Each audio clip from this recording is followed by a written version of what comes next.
સામાન્ય રીતે આપણે અત્યારે ફ્રેશ જમવાનું ઓછું ખાઈએ છીએ, કારણ કે સવારે ઓફિસ આવવાના ચક્કરમાં અથવા તો કામ પર જવાના ચક્કરમાં સવારે જ ઘરે જમવાનું બની જાય છે અને એ જમવાનું આપણે રાત્રે જમીએ છીએ. ઘણી વખત એવું પણ બને કે બપોરે વધેલું જમવાનું આપણે રાત્રે જમતા હોઈએ છીએ, અથવા તો રાત્રે જો થોડું જમવાનું બચી જાય તો તેને બીજા દિવસે ગરમ કરીને આપણે ખાઈ લેતા હોઈએ છીએ. પણ શું તમને એ ખબર છે કે આ આદત તમારી તમને બીમાર પાડી શકે છે?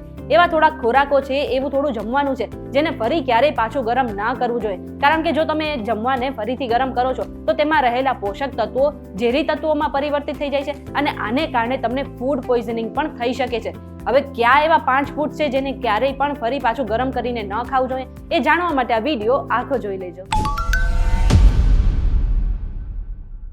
તમે આવી ગયા છો વીટીવી ડિજિટલ પર ને મારું નામ છે મેઘા. હવે આ 5 ફૂડ વિશે જાણતા પહેલા એક કામ કરો કે પ્લે સ્ટોર પર જઈને તમે અમારી એપ્લિકેશન ડાઉનલોડ કરી લો. હવે સામાન્ય રીતે આપણે નાનપણથી એક વસ્તુ સાંભળી છે કે આપણે ક્યારેય પણ ખોરાકનો બગાડ ન કરવો જોઈએ, અને આ માટે આપણે બધાને એક આદત હશે કે આપણે બચેલું જમવાનું ફ્રીજમાં અથવા તો બહાર રાખી દેતા હોઈએ છીએ અને ભૂખ લાગે ત્યારે ફરીથી તેને ગરમ કરીને ખાઈ લેતા હોઈએ છીએ. પરંતુ આ જે આપણી આદત છે આપણે બીમાર પણ પાડી શકે છે. 5 એવી વસ્તુઓ છે જેને ક્યારેય પણ ફરીથી ગરમ કરીને ન ખાવી જોઈએ, અને આ 5 વસ્તુઓમાંથી સૌથી પહેલી વસ્તુ છે ચા. હવે સામાન્ય રીતે લોકોની ઘણી વખત જે દિવસ છે એની શરૂઆત ચા વિના નથી થતી, અને ઘણા લોકો એવા હોય છે જેમને આખા દિવસમાં 3 થી 4 કપ ચા પીવાની આદત હોય છે. અને ઘણી વખત એવું પણ બને કે સવારે આપણે જો વધારે ચા બની ગઈ હોય તો તેને રાખી મૂકતા હોઈએ છીએ અને 1-2 કલાક પછી ફરીથી તેને ગરમ કરીને પી લેતા હોઈએ છીએ. જો તમને પણ એવી આદત છે તો તમારે આજે જ છોડી દેવી જોઈએ. એવું કહેવાય છે કે જે બચેલી ચા છે, એટલે કે જો તમે ગરમ ચા નથી પીતા અને એક વખત ઠંડી થઈ ગયેલી ચા ને ફરી એક વખત ગરમ કરો છો તો તેમાં બેક્ટેરિયાનું પ્રમાણ વધવા લાગે છે, અને આ જ કારણે તમને આગળ જતા પેટમાં સમસ્યા થઈ શકે છે, તમને ઉલટી અને ઉબકા જેવી સમસ્યા થઈ શકે છે, અને તમને આગળ જતા ફૂડ પોઈઝનિંગ પણ થઈ શકે છે. આ 5 વસ્તુમાંથી બીજી વસ્તુ છે બટાકા. હવે સામાન્ય રીતે આપણા બધાના ઘરમાં બટાકાનું શાક બનતું હશે, અને આ જે બટાકા છે બધાના શાકભાજી ભેગા પણ જાય છે, એટલા માટે આપણા બધાના ઘરમાં બટાકાનું શાક બને છે. પરંતુ આ જે બટાકાનું શાક છે તેને એક વખત બનાવ્યા પછી જો તમે તેને રૂમના ઓરડે અથવા તો રૂમનું જે તાપમાન છે તેમાં રાખી મૂકો છો તો તેમાં બેક્ટેરિયાનું પ્રમાણ વધવા લાગે છે, અને ફરી એક વખત તેને ગરમ કરવા પર આ બેક્ટેરિયા વધી જતા હોય છે અને તમે બીમાર પડી શકો છો. આટલું નહીં, એવું પણ કહેવાય છે કે બટાકામાં સ્ટાર્ચ હોય છે, અને ફરી વખત એને ગરમ કરવાથી આ જે સ્ટાર્ચ છે તે ઝેરી તત્વોમાં પરિવર્તિત થઈ જાય છે, અને આને જ કારણે તમને પેટ સંબંધિત સમસ્યા થઈ શકે છે અને તમને ફૂડ પોઈઝનિંગ પણ થઈ શકે છે. આ 5 વસ્તુમાંથી ત્રીજી વસ્તુ છે પાલક. હવે સામાન્ય રીતે ઉનાળામાં લોકો પાલકનું વધારે સેવન કરતા હોય છે અને પાલકનું શાક પણ બનાવતા હોય છે.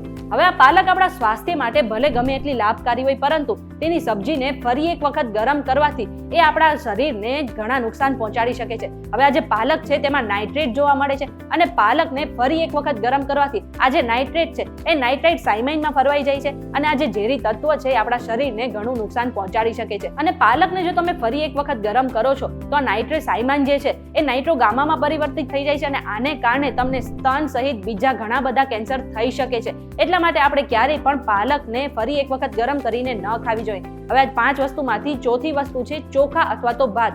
હવે સામાન્ય રીતે આપણા બધાના ઘરમાં ભાત બનતા હોય છે, અને આ જે ચોખા છે તેને ફરી ક્યારેય ગરમ કરીને ન ખાવા જોઈએ એવું પણ કહેવામાં આવે છે.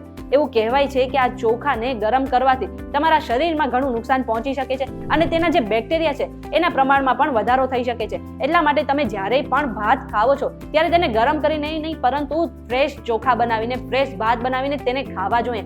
આવું કરવાથી તમે ફૂડ પોઈઝનિંગથી બચી શકો છો. અને 5મું અને છેલ્લું છે ફ્રેન્ચ ફ્રાઈઝ જેવી તળેલી વસ્તુઓ. હવે તમે જ્યારે પણ આવી તળેલી વસ્તુઓને ફરી એક વખત ગરમ કરો છો ત્યારે તેમાં જે રહેલું તેલ છે એ ફરી એક વખત ગરમ થાય છે, અને તેને કારણે એક એવો ધુમાડો બને છે જે તમારા શરીરને નુકસાન પહોંચાડી શકે છે.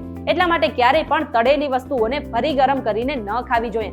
આટલું જ નહીં, ખાસ ધ્યાન રાખો કે આ 5 વસ્તુઓ સિવાય જો તમે ઠંડો ખોરાક ફરીથી ખાવા માંગો છો તો તમારે ખોરાકને ફ્રીજમાં રાખી દેવો જોઈએ, અને ફ્રીજમાંથી બહાર કાઢ્યા પછી તમારે થોડું તેને રૂમ ટેમ્પરેચર પર રાખવું જોઈએ, અને એ પછી તમારે તેને ગરમ કરવો જોઈએ. અને ખાસ ધ્યાન રાખજો કે આ 5 વસ્તુને ક્યારેય પણ ફરીથી ગરમ કરીને ન ખાતા. હવે આ બધી જ માહિતી અમે રિસર્ચ દ્વારા એકઠી કરી છે, અને કોઈ પણ સ્વાસ્થ્ય સંબંધિત સલાહ માટે તમારે ડોક્ટરની સલાહ ચોક્કસથી લેવી જોઈએ. આ વિડીયો તમને કેવો લાગ્યો કમેન્ટ કરીને જરૂરથી જણાવી દેજો, અને આવા જ વિડીયો જોવા માટે અમારી ચેનલ સાથે જોડાયેલા રહેજો.